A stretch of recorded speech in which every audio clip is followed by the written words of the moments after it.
నమస్తే SDV news కి స్వాగతం. నేను సుధా. బులెటిన్ల ముందుగా హెడ్లైన్స్. గిరిపుత్రుల సంక్షేమానికి కూటమి ప్రభుత్వం చిత్తశుద్ధితో పనిచేస్తుంది. ప్రపంచ ఆదివాసీ దినోత్సవ వేడుకల్లో గిరిజన మహిళలతో కలిసి దింసా నృత్యం చేస్తున్న సీఎం చంద్రబాబు. నకిలీ ఆధార్ కార్డులతో శ్రీవారి భక్తులను బురుడీ కొట్టిస్తున్న దళారుల ముఠా అరెస్ట్. దళారులను నమ్మి మోసపోవద్దంటున్న టీటీడీ అధికారులు. మర్చెంట్ నేవీ ఉద్యోగులకు కేంద్ర రాష్ట్ర ప్రభుత్వాలు రక్షణ కల్పించాలి. ఇటీవల మృతి చెందిన సురేష్ కుటుంబాన్ని ఆదుకోవాలన్న అసోసియేషన్ నాయకులు. విశాఖలో సందడి చేసిన ఐకాన్ స్టార్ అల్లు అర్జున్ అభిమానులతో కోలాహలంగా మారిన ఇన్ఆర్బిట్ మాల్. అవకాశాలు కల్పిస్తే గిరిపుత్రులు అద్భుతాలు సాధిస్తారని ముఖ్యమంత్రి చంద్రబాబు అన్నారు. గిరిజన బిడ్డలు బాగా చదువుకుని ఉన్నత శిఖరాలను అధిరోహించాలని ఆకాంక్షించారు. విజయవాడలో నిర్వహించిన ప్రపంచ ఆదివాసీ దినోత్సవ వేడుకల్లో సీఎం పాల్గొన్నారు. గిరిజన మహిళలతో కలిసి దింసా నృత్యం చేశారు. అంతర్జాతీయ ఆదివాసీ దినోత్సవ వేడుకలు విజయవాడలోని అంబేద్కర్ కళావేదికలో ఘనంగా జరిగాయి. వేడుకలకు ముఖ్య అతిథిగా హాజరైన ముఖ్యమంత్రి చంద్రబాబుకు గిరిపుత్రులు కొమ్ము, బంజారా, తింసా నృత్యాలతో ఆయనకు స్వాగతం పలికారు. ఈ సందర్భంగా వారితో కాసేపు తింసా నృత్యం చేసి అలరించారు. డప్పు వాయిస్తూ ఉత్సాహపరిచారు. అనంతరం సీఎం చంద్రబాబు సమక్షంలో వివిధ ప్రైవేట్ సంస్థలతో గిరిజన సంక్షేమ శాఖ, ఐటీడీఏలు పలు ఎంఓయూలు కుదుర్చుకున్నాయి. ఈ సందర్భంగా నిర్వహించిన సభలో ముఖ్యమంత్రి చంద్రబాబు మాట్లాడారు. అందరికీ అంతర్జాతీయ ఆదివాసీ దినోత్సవ శుభాకాంక్షలు తెలిపారు. ప్రకృతిని దేవతగా భావించి, అడవిని అమ్మగా ఆరాధించి, తమ సంస్కృతి సాంప్రదాయాలను శతాబ్దాలుగా కాపాడుకుంటున్న అడవి బిడ్డలకు అభినందనలు తెలిపారు.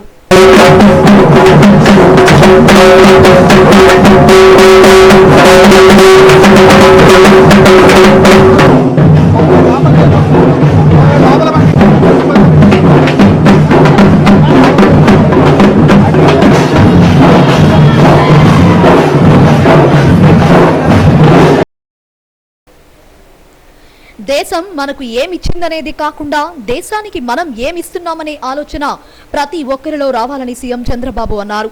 అరకు కాఫీని ప్రపంచ స్థాయికి తీసుకెళ్తామని, పార్లమెంట్లోనూ అరకు కాఫీ స్టాల్ను ఏర్పాటు చేయించామన్నారు.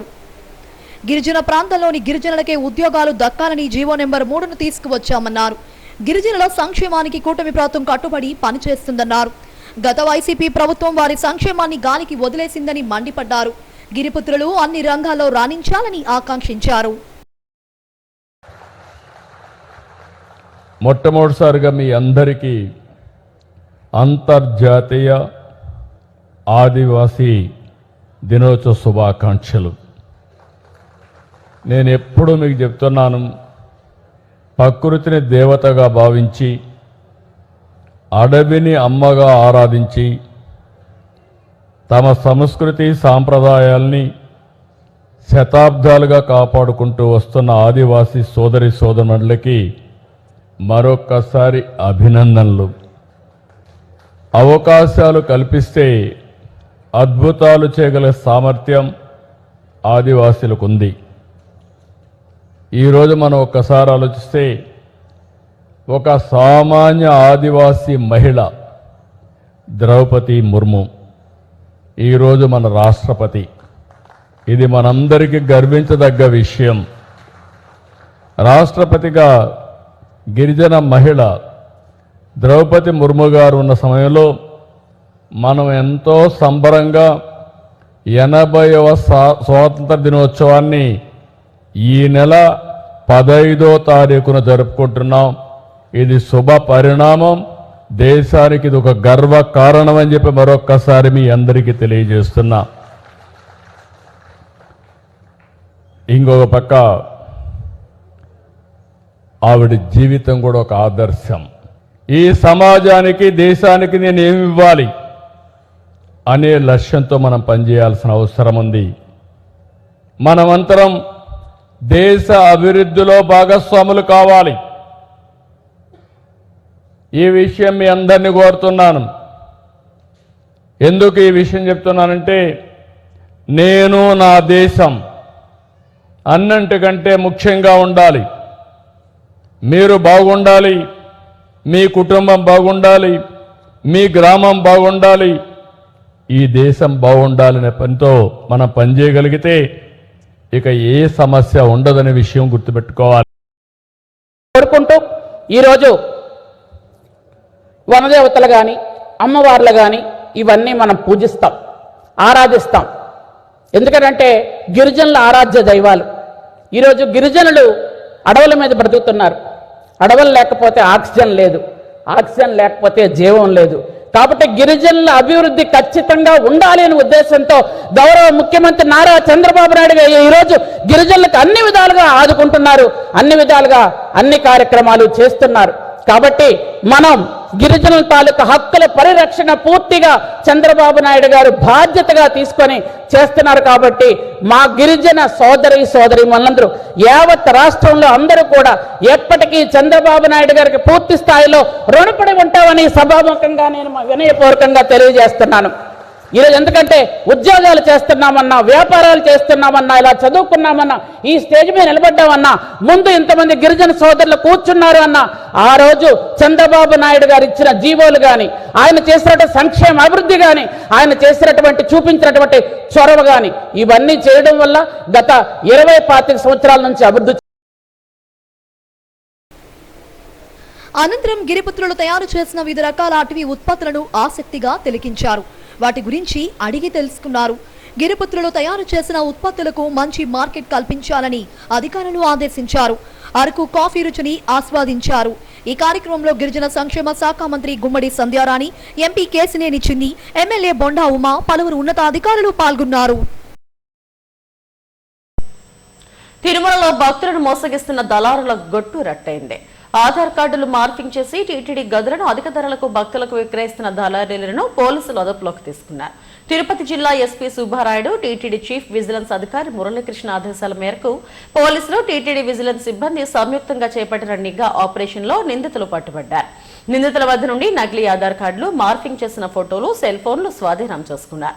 తిరుమలలో దళారులను నమ్మి డబ్బులు చెల్లించి మోసపోవద్దని అధికారులు సూచిస్తున్నారు.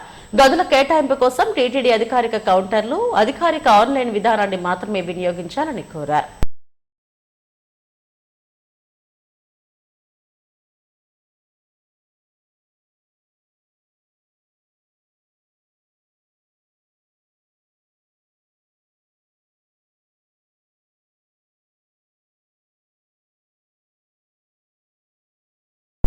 అమాయక నావికుల ప్రాణాలకు రక్షణ కల్పించాలని కోరుతూ merchant navy officers welfare association ఆధ్వర్యంలో బీచ్ రోడ్ లో మౌన నిరసన కార్యక్రమం నిర్వహించారు. ఇరాన్, అమెరికా, ఉక్రెయిన్, రష్యాల మధ్య కొనసాగుతున్న ఘర్షణల ప్రభావంతో వివిధ దేశాలకు చెందిన కార్గో నౌకల్లో విధులు నిర్వహిస్తున్న నావికులు ప్రాణాలు కోల్పోతున్నారని అసోసియేషన్ ప్రతినిధులు ఆందోళన వ్యక్తం చేశారు. ఈ ఘటనలో పలువురు భారతీయ నావికులు ఇబ్బందులు ఎదుర్కోవడంతో పాటు ప్రాణాలు కోల్పోయారని చెప్పారు. విశాఖకు చెందిన నావికుడు సురేష్ మృతి చెందడం బాధాకరమన్నారు. అయితే సురేష్ పనిచేస్తున్న సదరు కంపెనీ యాజమాన్యం మృతుడి కుటుంబాన్ని ఆదుకోకపోవడం దారుణమన్నారు. బాధితారాహిత్యంగా వ్యవహరించిన వారిపై నేవీ ఉన్నతాధికారులు స్పందించి బాధిత కుటుంబానికి పరిహారం అందేలా చర్యలు తీసుకోవాలని కోరారు. యుద్ధ ప్రభావిత ప్రాంతాల్లో కార్గో నౌకల్లో విధులు నిర్వహించే నిరాయుధ సీ ప్యారర్ల భద్రతకు కేంద్రం అవసరమైన చర్యలు తీసుకోవాలని డిమాండ్ చేశారు. కార్యక్రమంలో merchant navy officers welfare association అధ్యక్షుడు కెప్టెన్ ఆర్ఎస్ కాళీప్రసాద్, ఉపాధ్యక్షుడు పి ప్రసన్న కుమార్, కార్యదర్శి విఆర్ సాగి, కోశాధికారి మన్ప్రీత్ జాలి, వాసుదేవ శర్మ తదితరులు పాల్గొన్నారు.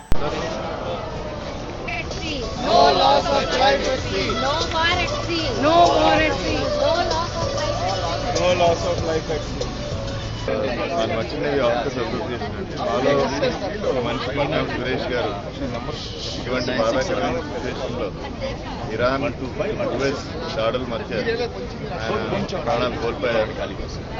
ఇటువంటి సమయంలో వారి కుటుంబం ఎంతో బాధకి గురవుతుందని ఊహించలేము. అలాంటి సమయంలో ఆయన పనిచేస్తున్న కంపెనీ యాజమాన్యం కానీ, ఆయన తీసుకున్న బీమా పథకం ఐసిఐసిఐ లంబార్డ్ వాళ్ళు కానీ ఆయన ఆదుకోకపోగా ఎంతో బాధ్యతారహితంగా ఆయన కాంపన్సేషన్ ఇవ్వట్లేదు. దీన్ని మేము తీవ్రంగా ఖండిస్తున్నాం. దానికి భాగంగానే ఇటువంటి సైలెంట్ ప్రొటెస్ట్ చేస్తున్నాం. ఈ వార్తకి 10 మందికి చేర్చాలని, వాళ్ళందరూ కూడా స్పందించాలని డీజీ షిప్పింగ్ కానీ, డీజీ మ్యారిటైమ్ అథారిటీ కానీ, ఐఎంఓ జనరల్ కానీ వీళ్ళందరూ కూడా ఇటువంటి బాధాకరమైన సంఘటనని వాళ్ళు దృష్టిలో తెచ్చుకొని వారికి రావాల్సిన అందుబాటు చేయాల్సిన కాంపెన్సేషన్ ఇప్పించవలసిందిగా కోరుతున్నాం. ఇప్పుడు ఇరాన్ అమెరికా వార్ కానీ, యుక్రెయిన్ రష్యా వార్ కానీ, దాంట్లోన వాళ్ళు యుద్ధం చేస్తున్నప్పుడు కొలాటరల్ డ్యామేజ్గా చాలామంది షిప్లో పనిచేసిన వాళ్ళు చనిపోతున్నారు. షిప్లు నార్మల్ కార్గో షిప్స్ని అటాక్ చేస్తున్నారు. కార్గో షిప్లో పనిచేస్తున్న వారు అమాయకులు. ఏదో కంట్రీలో ఉంటుంది, ఒక దేశం నుంచి ఇంకో దేశానికి కార్గో పట్టుకెళ్తున్న వాళ్ళు తప్ప వాళ్ళ దగ్గర ఒక వెపన్ ఉండదు, ఏ కంట్రీ మీద అటాక్ చేసే ఒక ఆలోచన ఉండదు, ఏం లేదు. అలాంటి వాళ్ళు ఎక్కడ ఏదేదో దేశాల్లో వాళ్ళు చంపడం అన్నది పద్ధతి కాదు. యుద్ధం చేస్తున్నప్పుడు సైనికులు చనిపోవాలనే మా కోరిక కాదు, కానీ ఒక షిప్లో పనిచేస్తున్న వాళ్ళకి ఒక షిప్ని అటాక్ చేసి నడి సముద్రంలో అటాక్ చేయడం అన్నది కరెక్ట్ పద్ధతి కాదు.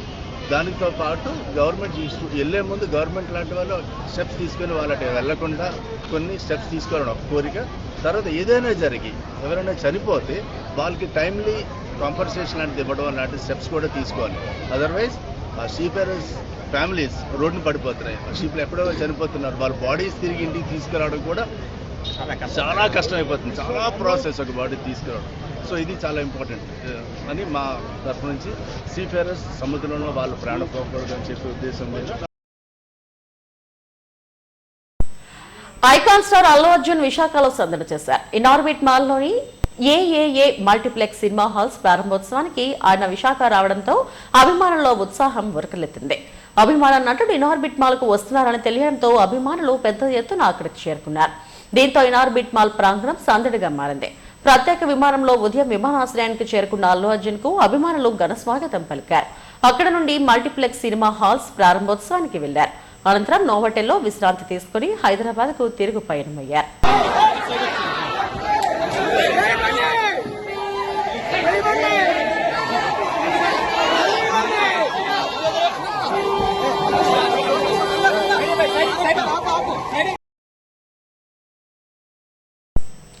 ఆరులవ కాలనీలో మంచినీటి సమస్య తీవ్రంగా ఉంది. తాగేందుకు రక్షిత మంచినీరు లేక జనం అల్లాడిపోతున్నారు. ఇటీవల సిపిఎం ఆధ్వర్యంలో ఆరులవ ప్రాంతంలో నీటి సమస్యను పరిష్కరించాలని ఏఈ కార్యాలయం ఎదుట పెద్ద ఎత్తున ఆందోళనకు దిగారు. దీంతో జీవీఎంసీ అధికారులు మంచినీటి సరఫరా ప్రక్రియను ప్రారంభించారు. ప్రధాన ఇంజనీర్ పివి సత్యనారాయణరాజు, నీటి సరఫరా విభాగం పర్యవేక్షక ఇంజనీర్ పల్లం రాజులు స్వయంగా సరఫరా ప్రక్రియను పరిశీలించారు. సరఫరా అవుతున్న నీటిలో నాణ్యతను కూడా పరీక్షించారు. స్థానికులు, నివాసితులు నీటి సరఫరాపై సంతృప్తి వ్యక్తం చేశారని అధికారులు తెలిపారు.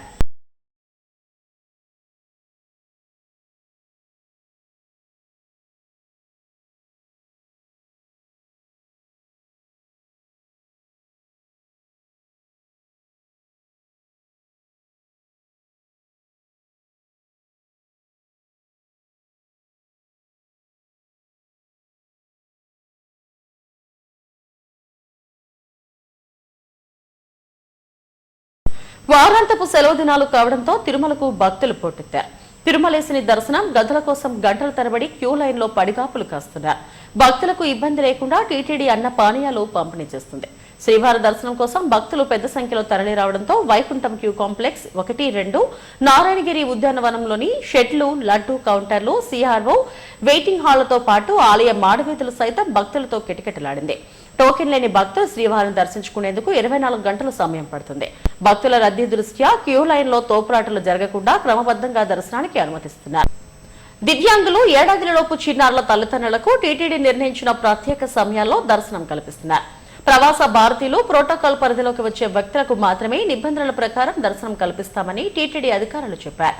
సిఫార్సు లేఖలతో ఎవరూ రావద్దని విజ్ఞప్తి చేస్తున్నారు.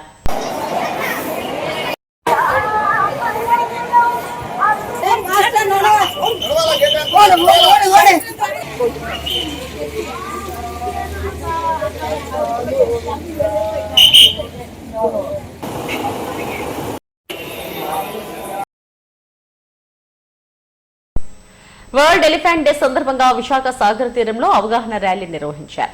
నగరంలోని వివిధ పాఠశాలలు, కళాశాలలకు చెందిన విద్యార్థులతో కలిసి బీచ్ రోడ్లోని కాళీమాత టెంపుల్ నుండి ర్యాలీ సాగింది. కేంద్ర ప్రభుత్వ ఆదేశాల మేరకు విశాఖలో ప్రపంచ ఏనుగుల దినోత్సవాన్ని నిర్వహించారు. పర్యావరణానికి వన్యప్రాణులు ఎంతో దోహదపడతాయని భక్తులు తెలిపారు. ఏనుగులను పరిరక్షించుకోవాల్సిన బాధ్యత ఉందని చెప్పారు. గజరాజులు కొన్ని సందర్భాల్లో జనారణ్యంలోకి వచ్చినప్పుడు వాటిని నియంత్రించేందుకు కుంకి ఏనుగులను రంగుల్లోకి దించుతారని పేర్కొన్నారు.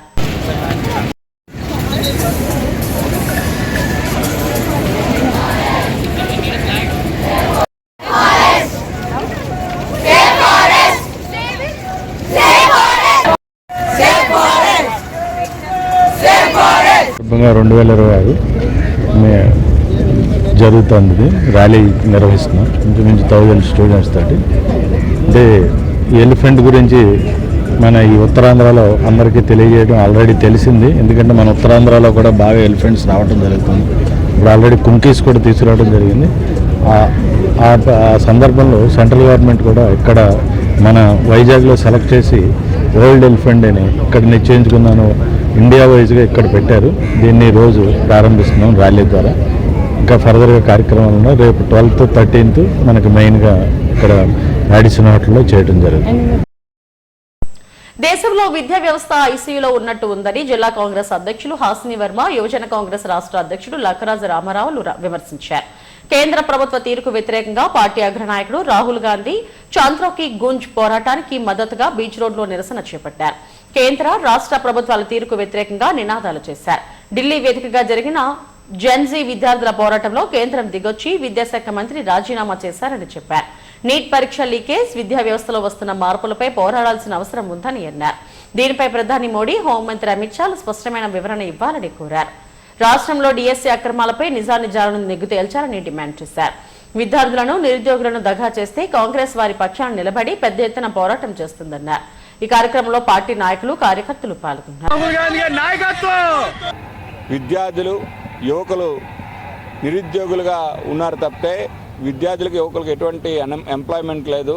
మరి దానికి సంబంధించి ఈరోజు రాహుల్ గాంధీ గారు గతంలో జరిగినటువంటి నీట్ ఎగ్జామ్ పేపర్ లీక్ మీద పోరాటం చేయడం స్టార్ట్ చేశారు. గత 40 రోజులుగా మేము ప్రతి స్కూల్స్కి, కాలేజెస్కి ఛాత్రోంకి గుంజిన ఒక కార్యక్రమాన్ని నిర్వహించడం జరిగింది. మరి ఈరోజు దేశంలోనే విద్యా వ్యవస్థలో ఉన్నటువంటి సమూలమైన మార్పులు తీసుకురావాలని చెప్పేసి రాహుల్ గాంధీ గారు కంకణం కట్టుకున్నారు.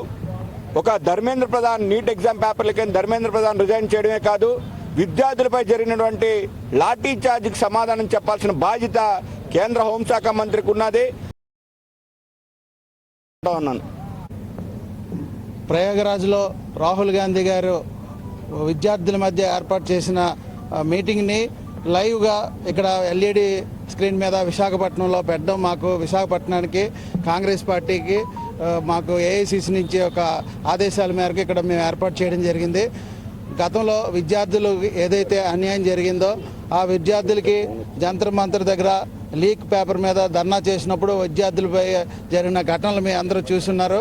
ఆ విద్యార్థులకి న్యాయం చేయాలని విద్యార్థుల తరపున పోరాడుతున్న రాహుల్ గాంధీ గారికి మా విశాఖ కాంగ్రెస్ పార్టీ ఎప్పుడు మేము విద్యార్థుల తరపున ఉంటామని తెలియపరుస్తూ, అలాగే ఇంతవరకు మా youth Congress state leader Ramarao గారు మాట్లాడారు.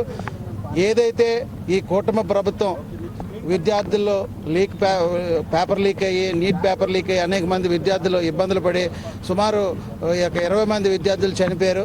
కనీసం వాళ్ళ గురించి ఏ రోజు మన కూటమి ప్రభుత్వం ఇక్కడ ప్రెస్ మీట్ కానీ కనీసం వాళ్ళకి సంఘీభావం తెలపడం కానీ లేదు. అటువంటి కూటమి ప్రభుత్వాన్ని ఒకటే ఒక క్వశ్చన్ మేము అడుగుతున్నాం, విద్యార్థుల తరపున మీరు న్యాయం చేయాలని మీరు వాళ్ళకి సపోర్టుగా ఉన్నారా లేరా? వాతావరణ కాలుష్యాన్ని నియంత్రించేందుకు మొక్కలు దోహదపడతాయని Lions Club governor Nunna Srinivasarao అన్నారు. గాజువాక పోర్ట్ రోడ్లోని లయన్స్ క్లబ్ ఆవరణలో 50,000 మొక్కల పంపిణీకి శ్రీకారం చుట్టారు. గాజువాక ప్రైవేట్ స్కూల్స్ అసోసియేషన్ అధ్యక్షుడు భాస్కర్ రావు ఈ పంపిణీని ప్రారంభించారు. గాజువాక కాలుష్యం బారిన పడిపోయిందని, దీని నుండి బయటపడేందుకు ప్రతి ఒక్కరూ మొక్కలు నాటాలని గవర్నర్ శ్రీనివాసరావు అన్నారు. వాయిస్ ఆఫ్ గాజువాక ఎంతగానో కృషి చేస్తుందని చెప్పారు. ప్రధానంగా గంగవరం పోర్ట్ రోడ్ లో ఉన్న పొల్యూషన్ ను నియంత్రించేందుకు 50,000 మొక్కలు నాటుతున్నామని అన్నారు. ఈ కార్యక్రమంలో క్లబ్ ప్రతినిధులు చిక్కా సత్యనారాయణ, రమేష్ తదితరులు పాల్గొన్నారు. గాజువాక లయన్స్ క్లబ్ వారు మంచి కార్యక్రమం చేపడుతున్నారు, మొక్కల పంచిపెట్టే కార్యక్రమం. మరి విశాఖపట్నం లాంటి ఇండస్ట్రియలైజేషన్ బాగా డెవలప్ అయినటువంటి సందర్భంగా పొల్యూషన్ కూడా బాగా ఎక్కువగా ఉంది కనుక ఆ పొల్యూషన్ నివారించడం కోసం ఈ మొక్కలు నాటే కార్యక్రమంలో మొట్టమొదటి భాగం పంచిపెట్టే కార్యక్రమం. కాబట్టి ఈ రోజు ఎవరైతే లయన్స్ క్లబ్ ద్వారా మొక్కలు తీసుకుంటున్నారో 50,000 మొక్కలు అందరూ కూడా వాటిని నాటి పెంచి పెద్ద చేయాలని నేను అందరినీ రిక్వెస్ట్ చేసుకుంటున్నాను. రోజు మంచి కార్యక్రమం చేస్తున్నాం. దానికి మా చీఫ్ గెస్ట్ గా భాస్కర్ రావు రావడం జరిగింది. అలాగే అనేక కార్యక్రమాలు గత 30 సంవత్సరాల నుంచి గాజువాకలో చేయడం, ఈ ఏరియాలో పొల్యూషన్ బాగా ఉండటం వల్ల ఎక్కువగా ఉండటం వల్ల మన వాయిస్ ఆఫ్ గాజువాక వారు కూడా ఈ మధ్య కాలంలో చాలా కార్యక్రమాలు చేశారు.